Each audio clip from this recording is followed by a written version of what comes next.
Hello viewers, আমার চ্যানেলের পক্ষ থেকে আপনাদেরকে আরও একবার স্বাগত জানাই। আশা করি সবাই খুব ভালো আছেন। আজকে আমি আপনাদের সাথে শেয়ার করব বেগুন বাহার বা দই বেগুন।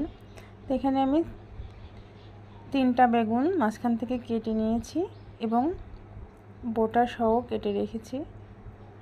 এখন আমি বেগুনগুলো একটু লবণ, হলুদ এবং সামান্য চিনি দিয়ে মাখিয়ে ভেজে নিব। তো প্রথমে আমি লবণ দিয়ে দিব, আর এখন দিয়ে দিব একটু হলুদের গুঁড়া,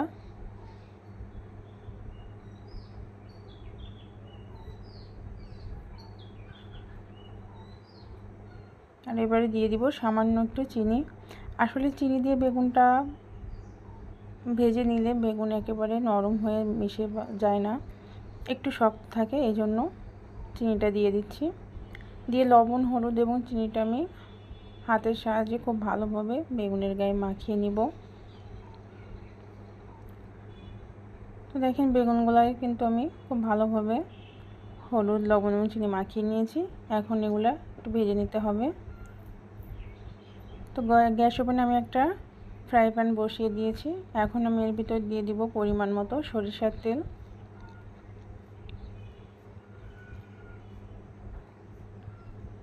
তেলটা একটু গরম হয়ে গেলেই বেগুনগুলো আমি দিয়ে দিব।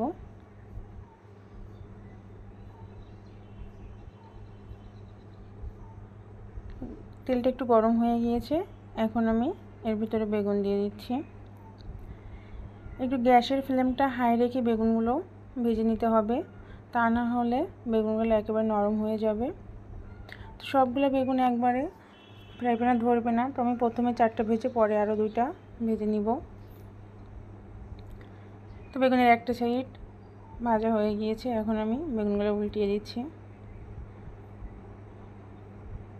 আপনারা চাইলে কিন্তু এত লম্বা বেগুন না নিয়েও একটু মোটা দেখে একটু ছোট বেগুনও নিতে পারেন, একটু ভারী ভারী করে কেটে নেবেন।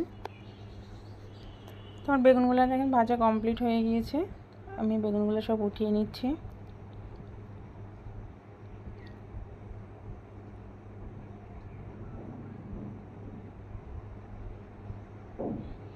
বেগুনগুলো আমি সব উঠিয়ে নিয়েছি। এখন দেখেন আমি একটা মশলা তৈরি করব, সেটা একটু আপনাদের সাথে শেয়ার করি।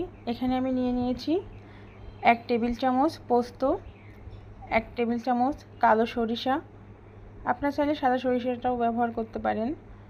আর এবার দিয়ে দিব 3টা কাজু বাদাম আর 2টা কাঁচামরিচ দিয়ে সামান্য একটু লবণ আর একটু জল দিয়ে তারপর আমি মশলাটা ভালোভাবে মিক্সড করে নেব। তো লবণ এবং কাঁচামরিচ দিয়ে সরিষা বাটলে কিন্তু কখনোই সরিষার পেস্টটা তিতা লাগে না, এই জন্য লবণ এবং কাঁচামরিচ দিয়ে আপনারা মশলা করে নেওয়ার চেষ্টা করবেন। তো দেখেন মশলাটা আমি রেডি করে নিয়েছি। এখন রান্নাটা আমি আবার শুরু করব। বেগুন ভাজা ওই তেলের ভিতরেই আমি দিয়ে দিচ্ছি 1/2 টেবিল চামচ কালো জিরা, আর দিয়ে দিব পরিমাণ মতো লবণ, হলুদের গুঁড়া আর শুকনা মরিচের গুঁড়া। এখানে আমি 1/2 টেবিল চামচ শুকনা মরিচ দিয়েছি, যেহেতু আমি 2টা কাঁচামরিচ মশলার ভিতরে দিয়েছিলাম। আর এখন সামান্য একটু জল দিয়ে এই মশলাগুলো একটু কষিয়ে নিব। আসলে একটু জল দিলে তাহলে হলুদ এবং শুকনা মরিচের কালারটা নষ্ট হবে না, এই জন্য একটু জল দিয়ে দিলাম। এখন আমি এর ভিতরে দিয়ে দেব 2 টেবিল চামচ ফেটানো টক দই। টক দইয়ের জল ঝরিয়ে তারপরে আমি ভালোভাবে একটু ফেটিয়ে নিয়েছি। আর যখনই টক দইটা দেবেন তখনই কিন্তু গ্যাসের ফ্লেম অবশ্যই লো করে দিবেন, তা না হলে দইটা ফেটে যাওয়ার সম্ভাবনা থাকবে। একটু লোতে রেখে দইটা একটু ভালোভাবে নাড়িয়ে চাড়িয়ে মিশিয়ে তারপরে আবার ফ্লেমটা বাড়িয়ে দিতে পারেন। তো দইটা আমি একটু নাড়িয়ে চাড়িয়ে মিশিয়ে নিয়েছি। এখন এর ভিতরে আমি দিয়ে দিব আমি যে মশলাটা তৈরি করে রেখেছিলাম সেই মশলাটা। আর এই মশলাটা দিয়ে বেশি কিন্তু তেলে কষানো যাবে না, কারণ সরিষা তেলে দিয়ে বেশি কষালে তিতা হয়ে যায়। এই জন্য মোটামুটি একটু নাড়িয়ে চাড়িয়ে নিয়ে তারপরে আমি জল অ্যাড করে দিব।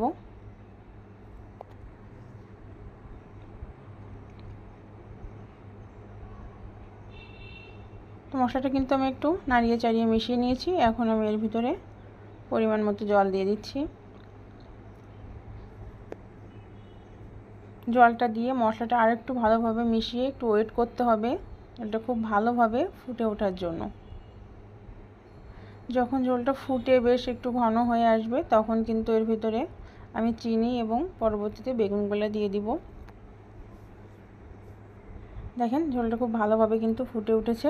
এখন আমি এর ভিতরে 1 চামচ চিনি দিয়ে দিচ্ছি।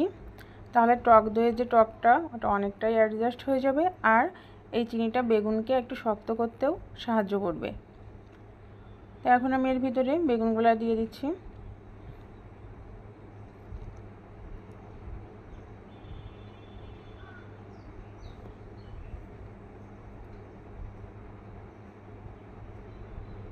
তো একে একে সবগুলো বেগুনই আমি এভাবে দিয়ে দিব। বেগুনগুলো দিয়ে কিন্তু অনেক বেশি নাড়াচাড়া করা যাবে না, তাহলে বেগুনগুলো ভেঙে এবং গলে যেতে পারে। আর ঢাকা দেওয়ারও প্রয়োজন নাই, একটু লো ফ্লেমে রান্না করলে বেগুনটা খুব ভালোভাবেই সিদ্ধ হয়ে যাবে। একটু হালকা হাতে খুব ভালোভাবে নাড়িয়ে চাড়িয়ে মশলার সাথে বেগুনগুলো একটু মিশিয়ে নিতে হবে। দেখেন আমি খুব হালকাভাবেই বেগুনগুলো মশলার সাথে মিশিয়ে নিয়েছি। এখন এটা আমি 3 থেকে 4 মিনিট রান্না করব।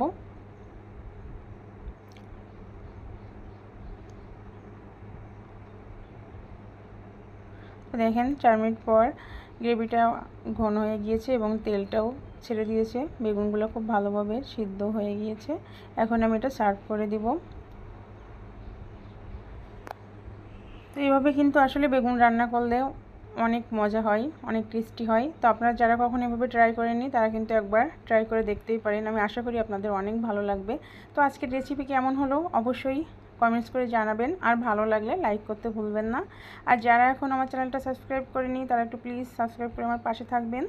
অন্য কোনো নতুন রেসিপি নিয়ে আবার দেখা হবে। সেই পর্যন্ত সবাই ভালো থাকুন, সুস্থ থাকুন। সবাইকে অনেক অনেক ধন্যবাদ।